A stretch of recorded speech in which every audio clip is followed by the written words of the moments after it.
سورہ فاتحہ اور 3 دفعہ سورہ اخلاص مالی مجلس کی تمام مرحومین جملہ مومنین اور مومنات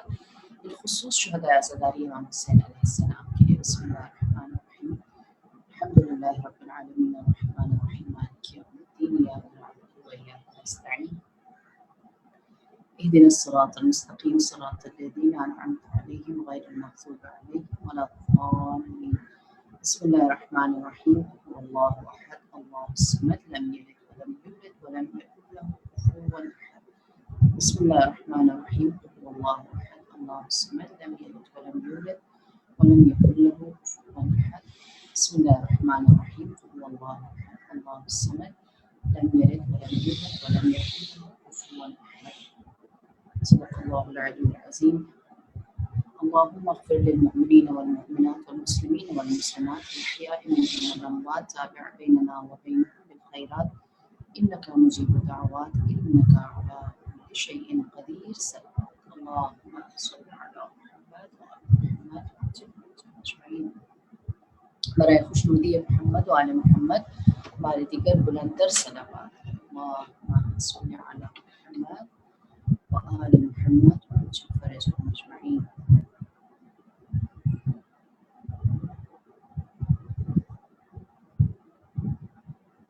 اب بہتر ہے؟ آپ مجھے بتائیں گے تو میں شروع کرتی ہوں اگر میری آواز اب بہتر ہے۔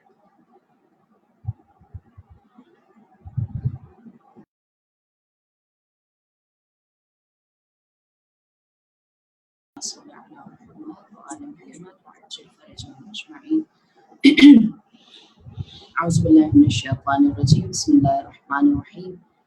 الحمد للہ الذی لا یحصی نعماہ العادون ولا یؤدی حقہ المجتہدون الذي ليس لصفته حد محدود ولا نعت موجود ولا أجل ممدود فطر الخلائق بقدرته ونشر الرياح برحمته الصلاة والسلام على المهيمن على رسله والخاتم لأوصيائه والشافع إليه والمكين لديه أبي القاسم محمد صلوات اللهم صل على محمد وعلى محمد وعجل فرجهم أجمعين وعلى أهل بيته الطيبين الطاهرين المعصومين المظلومين سيما بقية الله في أرض روحه وأرواحنا الفداء أما بعد فقد قال الله تبارك وتعالى في القرآن المجيد بسم الله الرحمن الرحيم إنا أرسلنا نوحا إلى قومه أن أنذر قومك من قبل أن يأتيكم عذاب أليم ہمارے دیگر نعرہ صلوات اللهم صل على محمد وآل محمد وعجل فرجهم أجمعين۔ پروردگار عالم نے ہمارے اوپر اپنی تمام تر نعمتوں میں سے جو سب سے بڑی اور سب سے مبین سب سے آشکار نعمت جس کے اوپر کوئی بھی حجت کسی بھی حوالے سے خالی نہیں رکھی وہ اہل البیت کی ذات ہے، اور یہی وجہ ہے کہ جس کو اللہ نے اپنی جانب سے امام مبین یعنی اپنا واضح نمائندہ بنا کر بھیجا، رہبر بنا کر بھیجا، جس کتاب کو اللہ نے کتاب مبین، ایسی کتاب کے جس کے اندر کوئی شک و شبہ یا کسی چیز کا ابہام نہ ہو، ہر چیز کلیئرلی اس کے اندر بیان کر دی گئی ہو، ایسی کتاب اور ایسے امام ایسے رہبر کو بھیجنے کے بعد بھی اگر انسان ہدایت نہ پائے تو وہ انسان بدبختی کے حامل ہے، اور خوش نصیب ہے وہ شخص کہ جس نے اللہ کی جانب سے آنے والی اس مبین اور آشکار ہدایت کو اپنی زندگی کا سرنامہ بنایا ہے۔ سال ہجری کا آغاز ماہ محرم ہمارے لیے امام مبین، امام برحق، امام زندہ اور امام شہید سلسلہ امامت، سلسلہ ہدایت جو حضرت آدم سے لے کر خاتم تک اور پھر آج تک ہمارے درمیان زندہ ہے، امام عصر عجل اللہ تعالی فرجہ شریف کے ذریعے سے ہمارے لیے یہ تمام چیزیں جو ہیں یہ سب سے بڑی سعادت، یا یوں کہیں کہ اس کو یوں لے لیں کہ ہم اللہ کے ساتھ جب انصاف کرنا چاہتے ہیں، جب بندہ اپنے معبود کے ساتھ عدالت کرنا چاہتا ہے تو اپنے امام کی اطاعت میں آ جاتا ہے، اللہ کے نمائندے کی اطاعت میں آ جاتا ہے، اور اگر ہم اللہ کے خلیفہ، اللہ کے ولی کی اطاعت میں نہ آئیں تو یقینی طور پر ہم نے اللہ کے ساتھ ظلم کیا، اللہ کے ساتھ ناانصافی کی، اس کی جانب سے بھیجے ہوئے برہان اور حجت کو نظر انداز کر دیا۔ لہٰذا ہم ان ایام میں جو ماہ محرم اور بالخصوص پہلا عشرہ ہے، اس میں تجدید عہد کرتے ہیں کہ ہم اپنے آپ کو اس محبت خدا، عیال اللہ، اہل اللہ کے ساتھ متمسک رکھیں جو ہماری زندگی، ہماری حیات، ہماری روح، ہماری آخرت، ہماری عاقبت، ہماری دنیا، ہماری عبادت، ہمارے معاملات کے لیے مشعل ہے۔ محرم، عاشورہ، کربلا انتظار کا نام ہے۔ ایک جانب وہ بیوی منتظر ہے کہ جو جنت کو چھوڑ کر، جو بہشت کو چھوڑ کر اپنے فرزند کا غم کرنے کے لیے ہر کوچہ و قریہ میں جہاں جہاں ان کے عزادار گریہ و ماتم کر رہے ہوتے ہیں، ان کے آنسوؤں کو اپنے رومال میں جگہ دینے کے لیے پہنچ جاتی ہے۔ دوسری جانب منتظر ہے رسول اللہ کہ جو انتظار یہ رکھتے ہیں کہ میرا لال جو وعدہ نبھانے گیا تھا، جس نے اپنی حیات کو، اپنی زندگی کو، اپنے کنبے کو، اپنی خواتین کو، اپنے بچوں کو فدا کر دیا، کون کون ہے قیامت تک جو اس قافلے کے اندر شامل ہو جاتا ہے۔ حسین منی و انا من الحسین کو زندہ کرنے کے لیے رسول اللہ آج میرے اور آپ کے انتظار میں ہیں، اور پھر اس کے بعد منتظر ہیں۔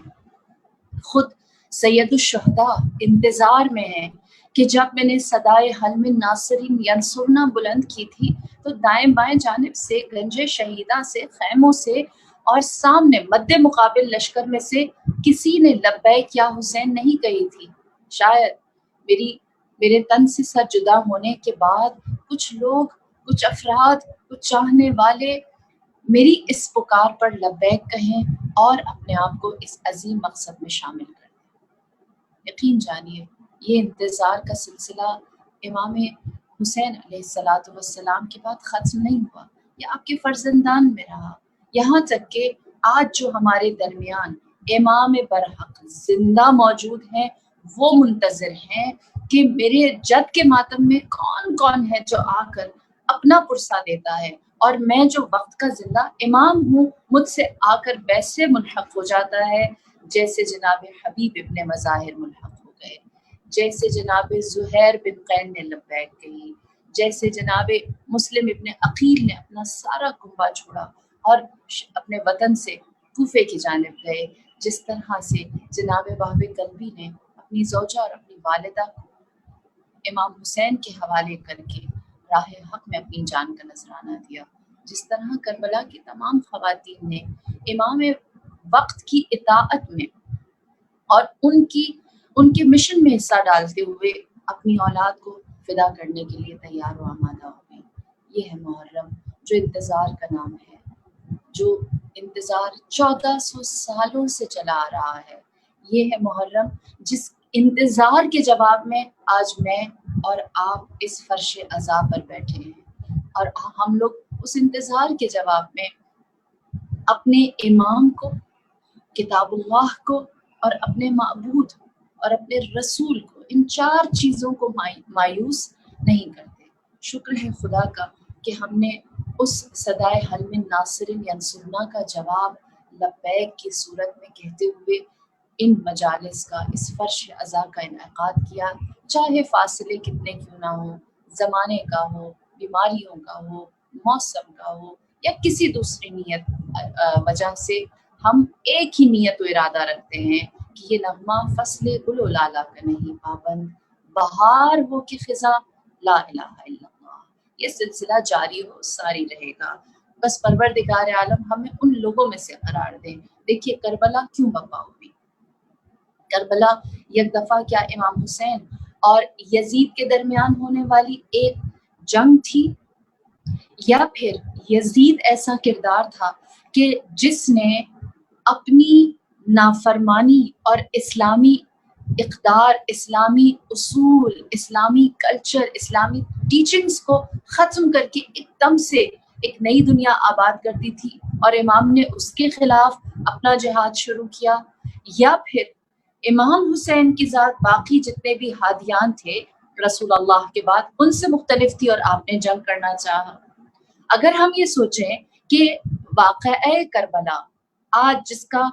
غم منانے کے لیے ہم یہاں پر ہیں، جس احتجاج میں ہم شامل ہو رہے ہیں یا جس انقلاب کا ہم حصہ بننا چاہ رہے ہیں، یہ سید الشہداء امام حسین اور یزید ابن معاویہ کے درمیان ایک کانفلکٹ تھا، اور اس کے بعد یہ حالات ہو گئے، تو دیکھیے ہم کربلا کو نہیں سمجھے، ہم نے کربلا کی حقیقت کو نہیں جانا۔ لازمی ہے کہ ہم دیکھیں کہ کربلا بپا کیوں ہوئی۔ کربلا یک دفعہ نہ ہوا۔ سب سے پہلی اور بنیادی چیز، رسول اللہ نے اسلام کی جب بنیاد ڈالی، آپ نے جب اپنی پہلی ریاست، فلاحی ریاست، آپ نے مدینے کی تعمیر کی، پہلا کام نبی خدا نے کیا کیا تھا، پہلا فرض آپ نے کیا انجام دیا تھا؟ مشہور ہے کہ مواخات کا واقعہ، جب رسول اللہ نے مدینے میں قدم رکھا، مہاجرین اپنے ساتھ لٹے ہوئے آئے تھے، کچھ بھی نہیں لے کر آئے تھے، خالی ہاتھ تھے، اور انصار جو مدینے والے تھے وہ بہت اچھے حالات میں تھے۔ نبی خدا نے اس دن ایک چیز کی سب سے پہلی بنیاد رکھی تھی کہ جو انصار ہیں وہ مہاجرین کی مدد کریں، جس طرح سے بھی کر سکتے ہیں، مال کے ذریعے سے، اپنے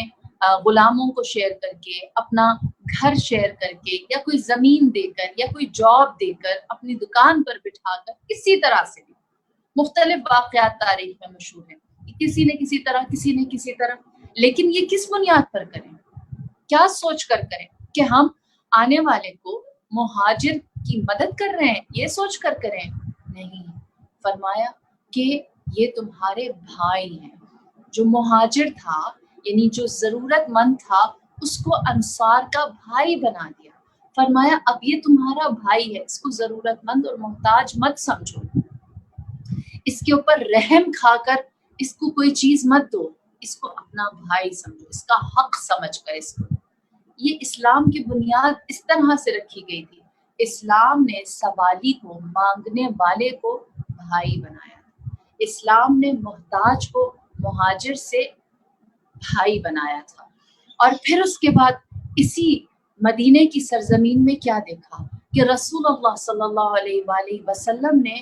جب ایک انصار اور مہاجر کے درمیان اچھا رشتہ قائم کر دیا،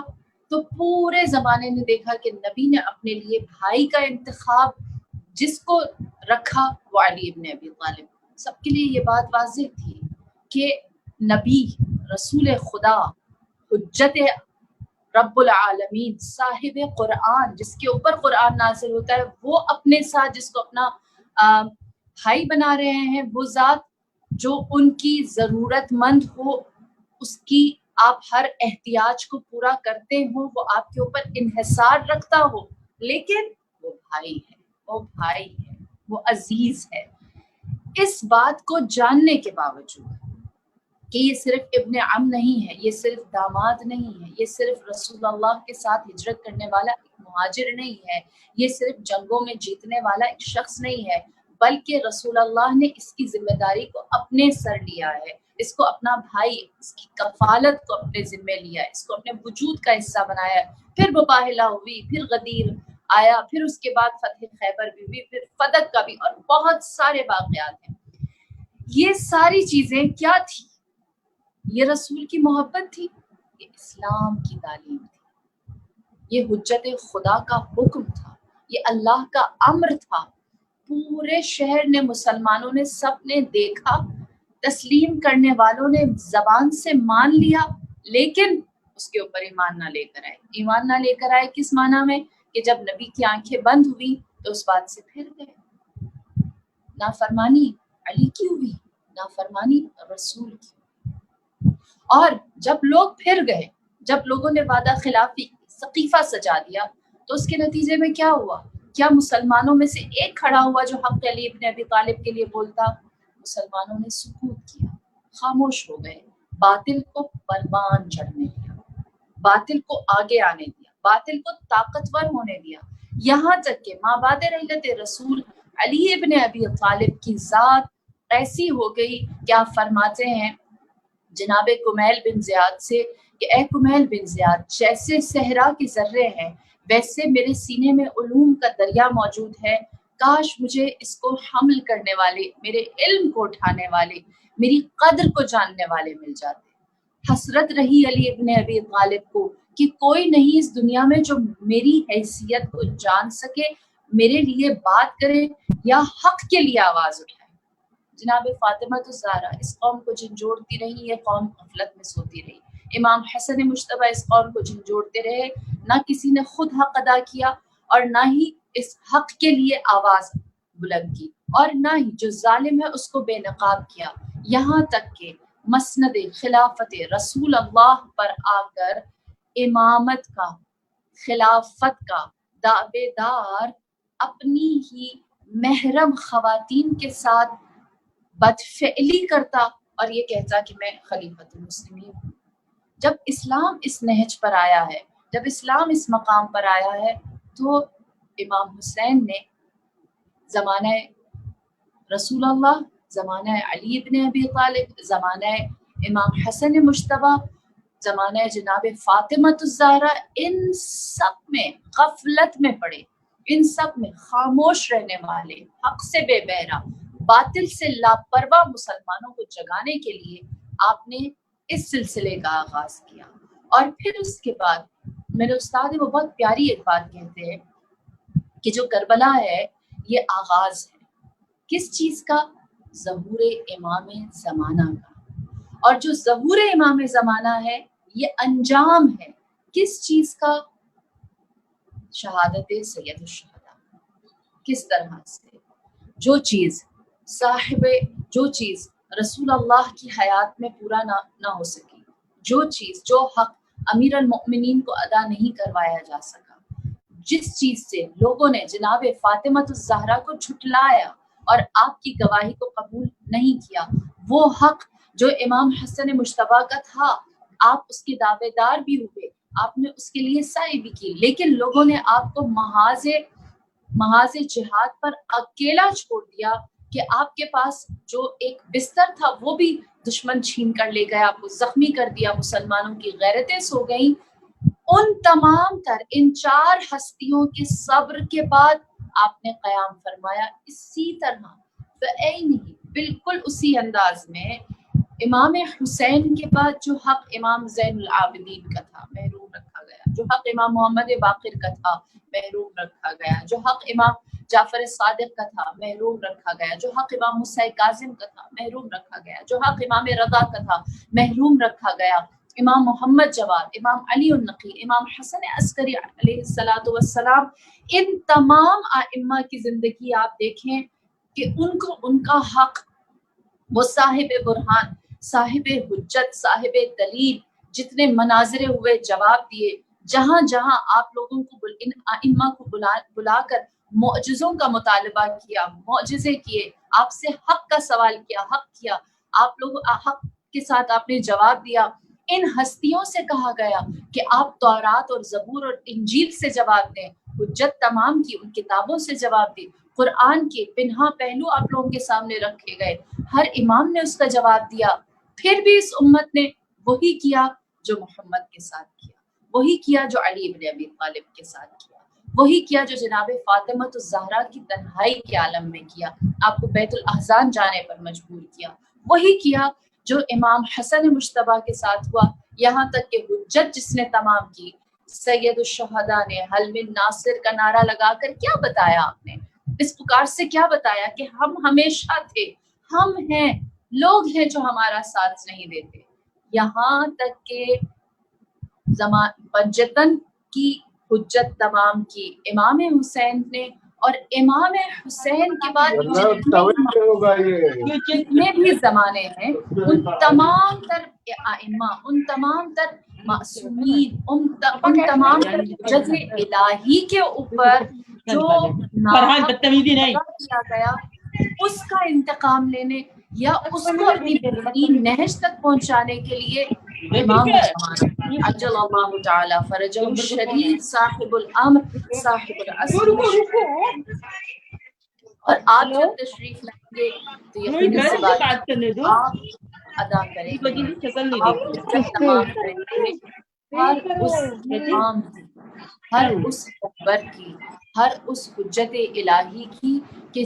جس کے ساتھ ظلم و ستم کیا گیا تھا، جس کے ساتھ ظلم و ستم ہوا تھا۔ اسی لیے ہم یہ کہتے ہیں کہ کربلا جو ہے نا وہ امام کے حضور اور ظہور کا نام ہے۔ امام حسین وہاں حاضر بھی تھے اور ظاہر بھی تھے،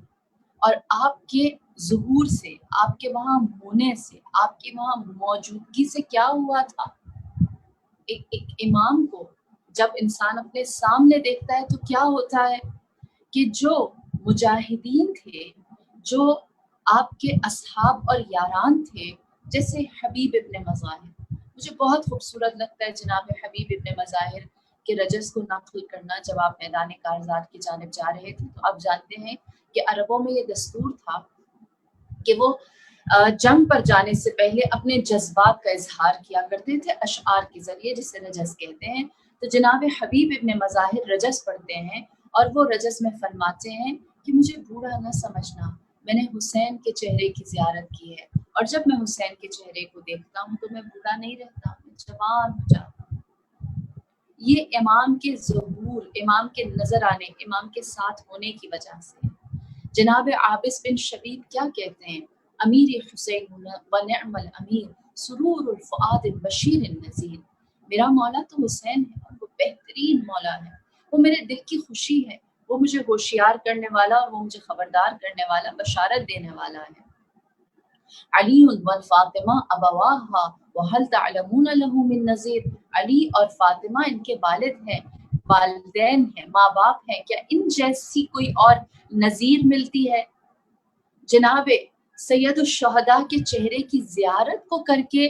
بوڑھا جوان ہو جاتا تھا، جو جوان تھا وہ شجاع ہو جاتا تھا۔ آج ہم جس عصر میں ہیں، ہم میں اور امام حسین کے اس قافلے میں فرق یہ ہے کہ ہمارے درمیان امام برحق حاضر ہیں، موجود ہیں، باخبر ہیں، لیکن ظاہر نہیں،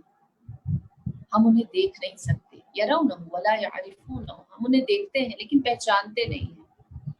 ہمارے میں اور 72 میں فرق یہ ہے کہ 72 نے اپنے امام کے ظہور کو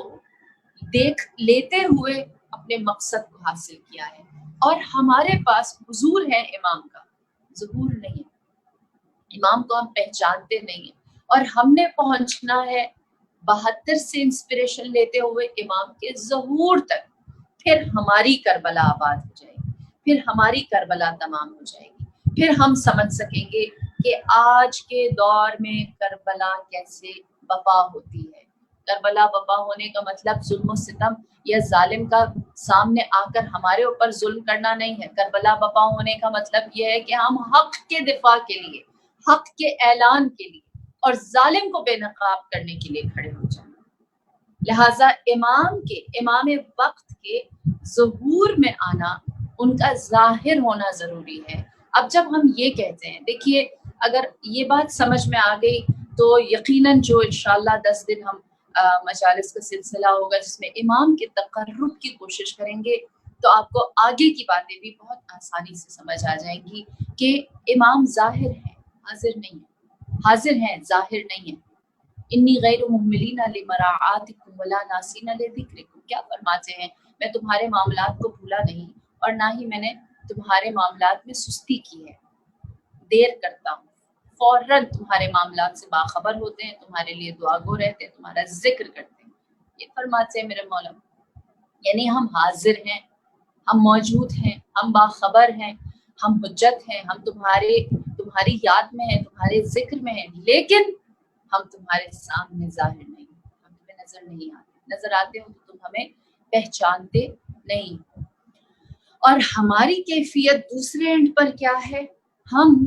ظاہر ہیں،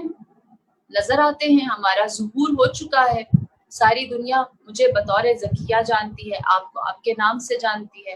کوئی نہیں کہہ سکتا کہ یہ غیبت میں ہے یا اس کی ہمیں معرفت نہیں ہے یا ہمیں اس کی پہچان نہیں، ہم ظاہر ہو چکے ہیں۔ امام بھی ہمارے ظاہر پر شاہد ہیں، دیکھتے ہیں، امام کے سامنے ہم موجود ہیں، لیکن ہمارے پاس امام کے پاس ظہور نہیں ہے، اور ہمارے پاس کیا نہیں ہے؟ ہمارے پاس حضور نہیں ہے، حاضر نہیں ہے، حاضر نہیں ہے۔ دل و جان سے، روح سے، اپنی اخلاص نیت کے ساتھ ہم امام کے پاس حاضر ہو جائیں، پیش ہو جائیں، خالصانہ کربلا میں، کربلا کے اصحاب میں، کربلا کے یاران میں، کربلا کے غلاموں میں اور ہم میں فرق یہ ہے کہ وہ ظاہر بھی تھے، وہ حاضر بھی تھے۔ ہم ظاہر ہیں، حاضر نہیں۔ ہمارا مولا ظاہر نہیں ہے، حاضر ہے۔ جب ہم دعا کرتے ہیں امام ظہور کریں، امام ہمارے سامنے آ جائیں اور اپنا چہرہ اقدس ہمیں دکھا دیں، امام کا ظہور ہو جائے، تو ہم یہ بھی دعا کریں کہ ہمارا حضور ہو جائے، ہم بھی حاضر قلبی ہو جائیں، ہم بھی ان کے ہونے کو، ان کے وجود کو ہر لمحہ ویسے ہی کہیں جیسے امام کہتے ہیں انی غیر مہملین لمراعاتکم ولا ناسین لذکرکم، کہ میں تمہارے ذکر کو بھولا نہیں، تمہارے امور میں ہم نے غفلت یا سستی یا کاہلی یا تھبلی نہیں کی۔ بس جو ہمارا اس وقت مقام ہے وہ امام کے سامنے حاضر ہونے کا اور ظاہر ہونے کا دونوں کا ہے۔ جب ہم ظہور بھی کریں گے، حضور بھی رکھیں گے، تو یقینی سی بات ہے امام بھی ہمارے سامنے ظاہر ہو جائیں گے، امام ہماری آنکھوں کے سامنے آ جائیں گے، اور وہ چہرہ جس کا ہم انتظار کرتے ہیں اس کی تقرب کی پیاس زیادہ کب ہو سکتی ہے؟ جتنی زیادہ طلب بڑھائیں گے نا ہم لوگ، جتنا زیادہ ہمارے اندر یہ چاہ آئے گی کہ امام موجود ہوں، اتنی زیادہ ہمارے اندر امام تک پہنچنے کا، اس تقرب کی تشنگی کو بڑھانے کا جذبہ آئے گا۔ جس طرح ایک شخص جو سارا دن پانی کا گلاس اپنے سامنے رکھ کر پانی پیتا رہتا ہے، کیا اس کو پانی کی قدر ہوگی؟ لیکن ایک شخص جس نے روزہ رکھا ہے اور گرم دن میں اپنا وقت گزارتا ہے، وہ جانتا ہے وقت افطار کہ پانی کتنی بڑی نعمت ہے نا۔ ہم اس روزے دار کی مانند ہیں کہ جس کے اطراف میں حلال نعمتیں موجود ہیں، وہ خدا کے حکم کے انتظار میں ہیں کہ جیسے ہی حکم آئے وہ ان کو تناول۔ ہم بھی اپنے امام کی غیبت میں، ان کے عصر میں اللہ کے حکم کے منتظر ہیں کہ وہ حکم آئے اور ہم اس کے قریب ہو جائیں۔ اور جب ہم اس طرف کو بڑھانا چاہتے ہیں، ہم چاہتے ہیں کہ ہم امام کے قریب ہو جائیں در حالی کہ وہ غیبت میں ہے، تو دیکھیے لازمی ہے کہ ہم جانیں وہ وجود کیسا ہے، وہ ہستی کیسی ہے، روایات کیا کہتی ہیں۔ امام جعفر صادق علیہ السلام آپ صحرا میں جاتے اور خاک صحرا کو اپنے سر پر ڈالتے اور فرماتے آہ شوقاً الی رؤیتہ، کس قدر مشتاق ہوں، کس قدر میرا دل چاہتا ہے کہ میں مہدی کے چہرے کی زیارت کر سکوں۔ امام رضا علیہ السلام ارشاد فرماتے ہیں لو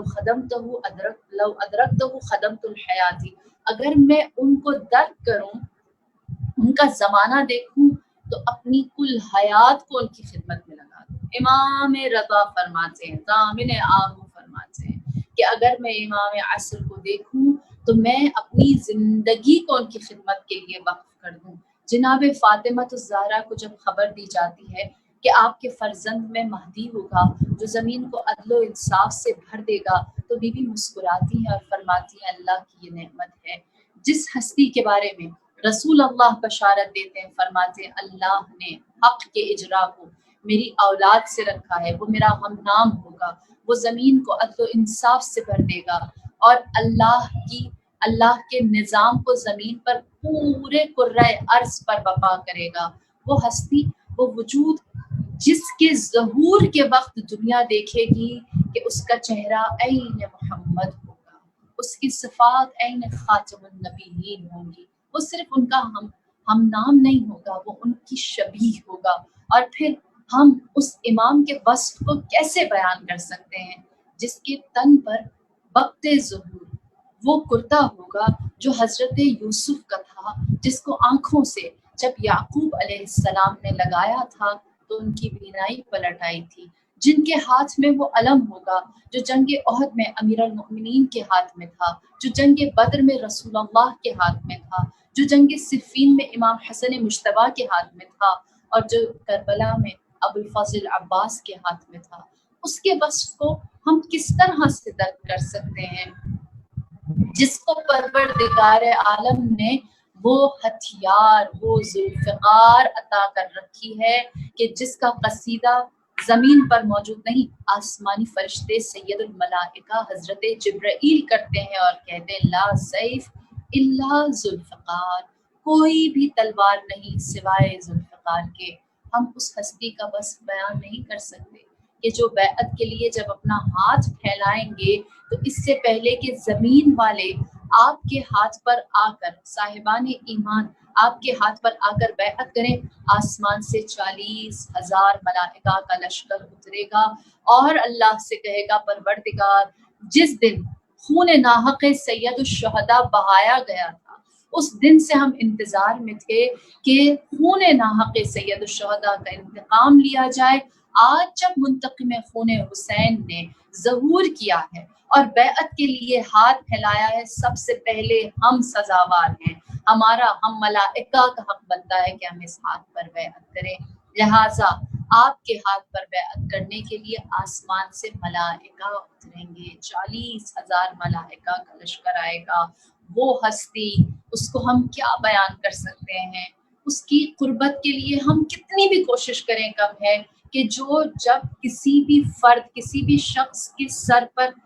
ہاتھ رکھیں گے، لمس آپ کا چھو جانا عقول کو 40 گنا رشد دے گا، 40 گنا رشد دے گا۔ جو ہستی جب خانہ خدا سے انشاءاللہ ظہور فرمائے گی تو حاطف نے ندا دے کر ہمیں باخبر کر کے یہ کہنا ہے بقیت اللہ خیر لکم ان کنتم مؤمنین، کہ اللہ کی یہ باقی نشانیاں تمہارے لیے کافی ہیں اگر تم صاحبان ایمان۔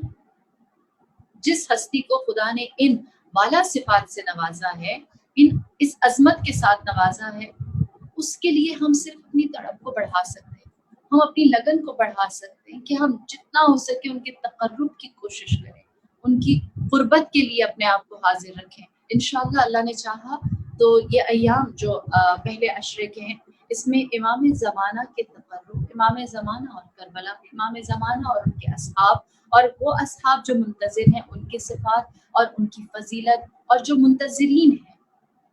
جو امام کے یاران میں سے ہوں گے ان کے وظائف اور بہت سے شبہات۔ مثال کے طور پر ایک شبہ یہ اٹھایا جاتا ہے کہ کیوں ہم امام کی سلامتی کے لیے دعا کریں۔ پھر یہ ایک بات کی جاتی ہے کہ امام اس وقت کہاں ہیں، جزیرۃ الخضراء میں ہیں یا کسی اور مقام پر ہے، امام فلاں سرداب میں ہے، یا یہ کہا جاتا ہے کہ امام خانہ خدا میں موجود ہے، اور بہت سارے جمکران اور اس طرح کے ایڈریس امام کے بتائے جاتے ہیں۔ امام کو دیکھیں تو امام کی نشانی ایسی ہے، یا یہ شبہ ڈالا جاتا ہے کہ ہو سکتا ہے کہ ہم لوگ امام سے ملاقات کرتے ہوں، آیت اللہ بہجت نے ملاقات کی تھی، وہ ان سے باقاعدہ ملتے تھے، اس کا مطلب ہے کہ امام پھر قم میں یا تہران میں رہتے۔ یہ سارے شبہات جو ہمیں ہمارے اور امام زمانہ، امام عصر، حجت برحق، حجت کامل، حجت حی زندہ اور ہمارے درمیان فاصلہ ڈال سکتی ہے، ہم ان تمام فاصلوں کو کم از کم ان 10 سے 12 دنوں میں کور کرنے کی کوشش کریں گے، اور ہمارا مقصد یہ ہوگا کہ انشاءاللہ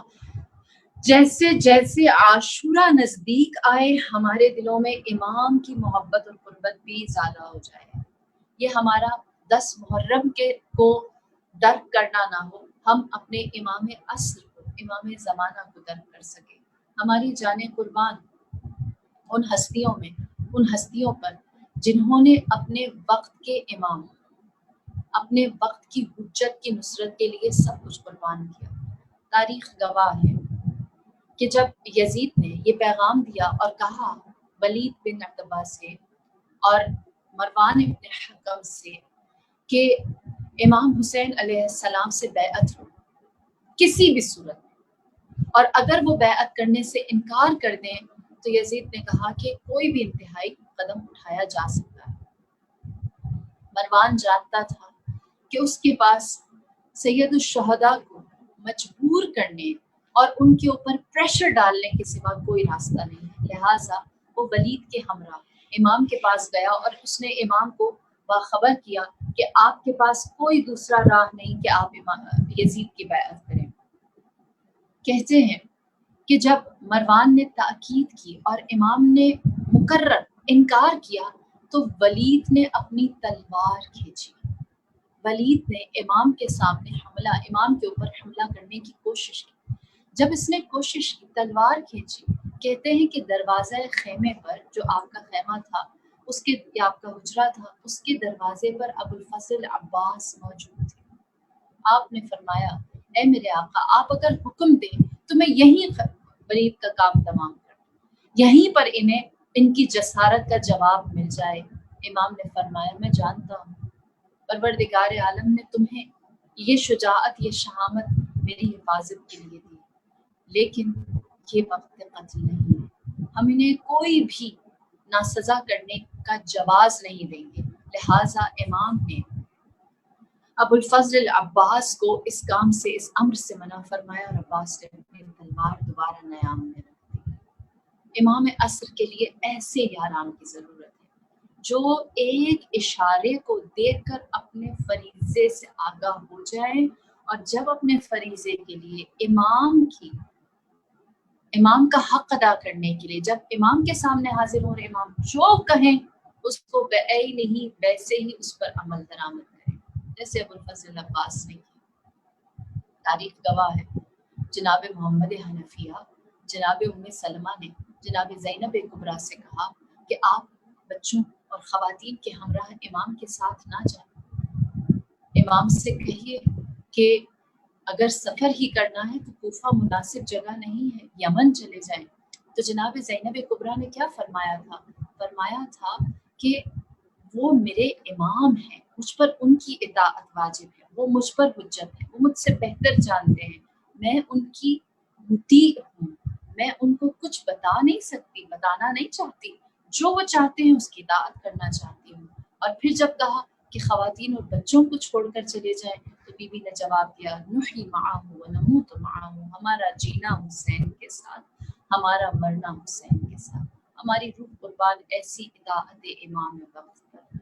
کیسی بہترین اطاعت کر کے جناب زینب کبریٰ نے سب کے لیے یہ واضح کیا کہ امام عصر ہے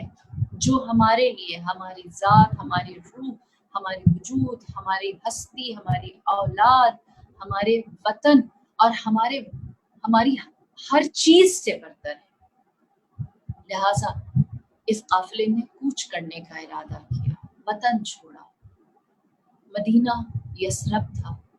جب رسول آئے تو مدینۃ النبی بنا تھا۔ مدینہ وہ شہر تھا جہاں جناب فاطمہ الزہرا اور جناب امیر المؤمنین کا عقد ہوا تھا۔ مدینہ وہ شہر تھا کہ جہاں امیر المؤمنین جناب فاطمہ الزہرا کو مکے سے ہجرت کر کے مدینہ لے کر آئے تھے فواطم کے ساتھ۔ مدینہ وہ شہر تھا جس میں جناب فاطمہ الزہرا نے فدق کی آمدنی سے تمام غربا اور مساکین کی مدد کی تھی۔ مدینہ وہ شہر تھا جہاں امام حسن مجتبیٰ نے آنکھ کھولی تھی، جہاں پر ولادت سید الشہداء امام حسین کی بشارت دی گئی تھی، جہاں زینب و ام کلثوم نے جناب فاطمہ الزہرا کے گلشن کو آباد کیا تھا۔ مدینہ وہ جگہ تھی جہاں پر رسول اللہ نے بار بار منبر پر کھڑے ہو کر لوگوں کو یہ بتایا تھا کہ فاطمہ تو بضعۃ منی، فاطمہ میرے وجود کا حصہ ہے۔ اور یہی مدینہ کا وہ شہر، وہ گوشہ تھا جہاں رسول ہر روز صبح اپنے دن کا آغاز در فاطمہ الزہرا پر کھڑے ہو کر السلام علیکم یا اہل البیت النبوہ کہہ کر کرتے تھے۔ ہماری جان قربان اہل بیت کے اس وطن پر، اس مدینہ پر کہ جہاں پر یادگار رسول، یادگار علی ابن ابی طالب اور یادگار امام حسن و جناب فاطمہ الزہرا اور سید الشہداء موجود ہے۔ یہ کوئی معمولی شہر نہیں تھا، یہ کوئی اچانک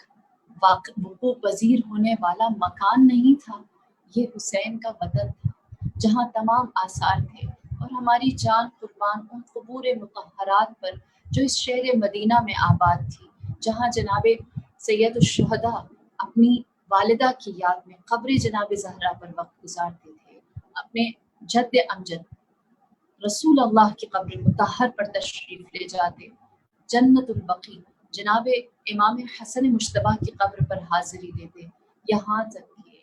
وہ لمحہ آیا جب آپ نے کوچ کرنے کے لیے حکم دے دیا تو کہتے ہیں 27 اور 28 رجب امام حسین علیہ السلام نے 2 دن اور 2 دنوں کے درمیان رات کو قبور مطہرات پر گزاری۔ امام حسن مجتبیٰ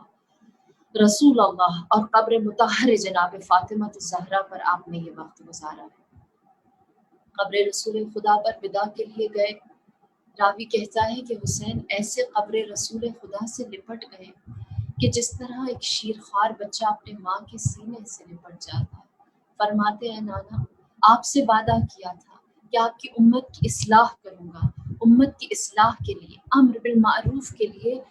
آپ کے وطن کو، آپ کی قبر کو چھوڑے جا رہا ہوں۔ حسین آپ کی قبر پر اب چراغ نہ جلا سکے گا، یہاں آ کر سلام نہ کر سکے گا۔ یہ کہہ کر آپ قبر مطہر امام حسن مجتبیٰ پر گئے، سلام آخر دیا اور فرمایا کہ اے بھائی، نانا کے دین کو بچانے کے لیے ہم ہجرت کرنے پر مجبور ہیں، تیری قبر ویران ہوگی۔ میں کہوں گی اے میرے آقا، اے میرے سید، اے میرے سردار، اے مظلوم کربلا،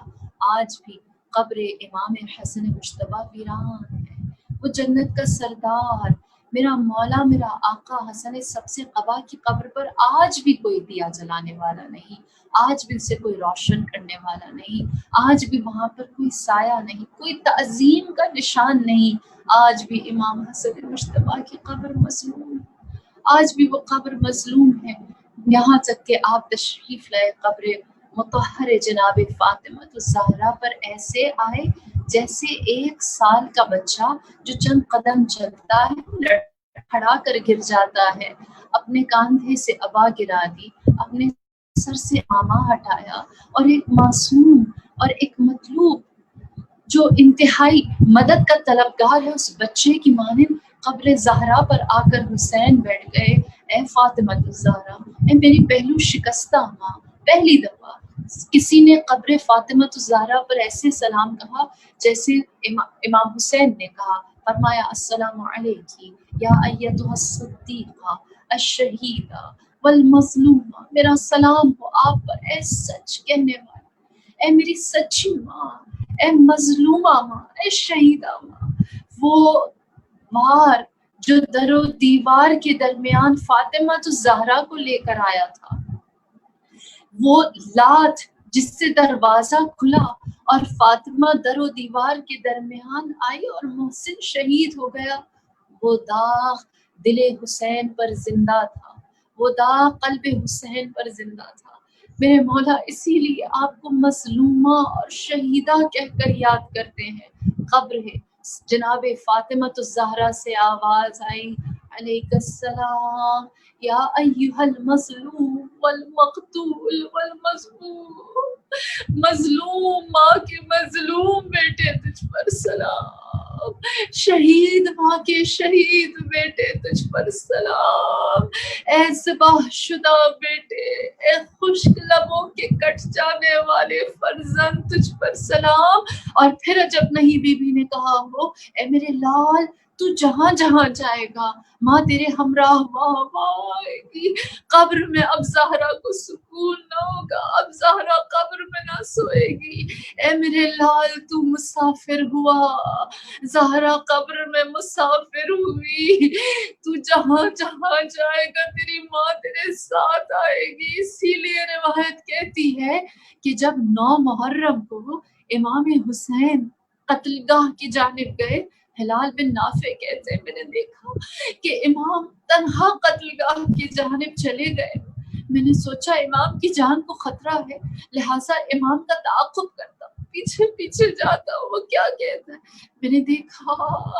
امام نے اپنا رخ قتل گاہ کی جانب کیا ہے اور مختلف مقامات پر بیٹھ جاتے ہیں اور خاموشی اختیار کرتے ہیں. یک دفعہ امام کو اندازہ ہو گیا میں امام کے ساتھ ہوں. امام نے فرمایا اے ہلال میرے ہمراہ آ جا. میں امام کے پاس گیا. امام نے کہا یہ وہ جگہ ہے جہاں کل ہمارے جانثار اپنی جانیں دیں گے. فرمایا اے ہلال یہ وہ جگہ ہے جہاں میرا علی اکبر ایڑیاں رگڑے گا. فرمایا اے ہلال یہ وہ جگہ ہے جہاں میرے قاسم کے بدن کے ٹکڑے ہوں گے. فرمایا اے ہلال یہ وہ جگہ ہے جہاں زینب کا گلستان اجڑ جائے گا. اے ہلال یہ وہ جگہ ہے جہاں پر میرا عباس اپنے شانے کاٹے گا. پھر ایک مقام پر آئے امام حسین زار و قطار رونے لگے. ہلال بن نافع کہتے ہیں میں نے مولا سے پوچھا مولا یہ کون سا مقام ہے؟ مولا نے فرمایا یہ وہ جگہ ہے جہاں دوڑتے ہوئے گھوڑے سے میں زمین پر گروں گا. میری ماں زہرا یہاں آئی ہے. میری ماں زہرا یہاں آئی ہے. وہ اس جگہ سے ہر کنکر و بنجر زمین کو صاف کرتی ہے ہر پتھر کو ہٹاتی ہے کہ میرا لال یہاں زمین پر آ کر گرے گا. میں ہر پتھر ہٹا دوں اس کو تکلیف نہ ہو. میں ہاتھوں کو جوڑ کر کہوں گی میری بیوی فاطمہ الزہرا میرا سلام. امام عصر امام زمانہ کی زیارت ناہیہ کے اس جملے پر جہاں امام زمانہ فرماتے ہیں میرا سلام میرے اس جد مظلوم جد پر جو دوڑتے ہوئے گھوڑے سے گرا. لیکن جب گرا تو جسد نہ گھوڑے کی پشت پر تھا نہ زمین پر پہنچا. تیروں پر لاشاں معلق تھا. زہرا دامن پھیلائے منتظر رہی. کنکر و بنجر زمین صاف کرتی رہی لیکن لاش حسین تیروں پر معلق رہا. اللہ لعنت اللہ علی القوم الظالمین وسيعلم الذين ظلموا أي منقلب ينقلبون. إنا لله وإنا إليه راجعون. بسم الله الرحمن الرحيم. اللهم ادخل على أهل القبور السرور. اللهم آمن كل فقير. اللهم اشبع كل جاع. اللهم اكس كل عريان. اللهم اقض دين كل مدين. اللهم فرج عن كل مكروه. اللهم ارد كل غريب. اللهم فك كل أسير. اللهم اصلح كل فاسد من أمور المسلمين. اللهم اشف كل مريض. اللهم سد فقرنا بغناك وغير سوء حالنا بحسن حالك وأغننا من الفقر